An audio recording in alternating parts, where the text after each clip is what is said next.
ഇത്തവണ ഞങ്ങൾ 3 സിസ്റ്റേഴ്സും നാട്ടിൽ പോയപ്പം നല്ല രസമായിരുന്നു കേട്ടോ. മാവിൻ്റെ മേലെ നിറച്ചു മാങ്ങയുണ്ടായിരുന്നു.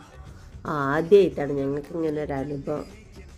എൻ്റെ സിസ്റ്റർ ഉണ്ടല്ലോ നല്ല ഭംഗിയുള്ളൊരു കൊക്കയൊക്കെ ഉണ്ടാക്കി, ഒരു ഇരുമ്പ് വളയം കൊണ്ട് അതിലൊരു ബാഗ് ഘടിപ്പിച്ചിട്ട് നന്നായിട്ടുണ്ടായിരുന്നു. ഒരു മാങ്ങയെ താഴെ വീഴാതെ എല്ലാം പറിക്കാൻ പറ്റി. അതുകൊണ്ട് എന്തായി എന്ന് വെച്ചാൽ നന്നായിട്ട് പഴുപ്പിച്ച് നല്ല ടേസ്റ്റോടെ കഴിക്കാൻ പറ്റി. മാങ്ങയൊന്നും വേസ്റ്റേ ആയില്ല കേട്ടോ. നിങ്ങളും ഇതൊന്ന് പരീക്ഷിച്ച് നോക്കണേ. നല്ല ഉറപ്പുള്ള കമ്പിയോ മറ്റോ ഉപയോഗിച്ച് ഒരു റൗണ്ട് ഉണ്ടാക്കി അതിലൊരു ബാഗ് ഫിറ്റ് ചെയ്തിട്ട് അത് കൊക്കയുടെ അറ്റത്ത് ഫിറ്റ് ചെയ്താൽ മതി. നല്ല ഈസി ആയിട്ട് ഉണ്ടാക്കാം. ഒരു മാങ്ങയും താഴെ വീഴുന്നില്ല. അസലായിട്ടുണ്ടായിരുന്നത്. ഒന്ന് പരീക്ഷിച്ച് നോക്കൂ കേട്ടോ. ഞങ്ങൾ പരീക്ഷിച്ച് വിജയിച്ചു. അതുകൊണ്ടൊന്ന് ചെയ്ത് നോക്കണേ. ഇതൊക്കെ ഞങ്ങളെ വീട്ടിലുണ്ടായതാണ്.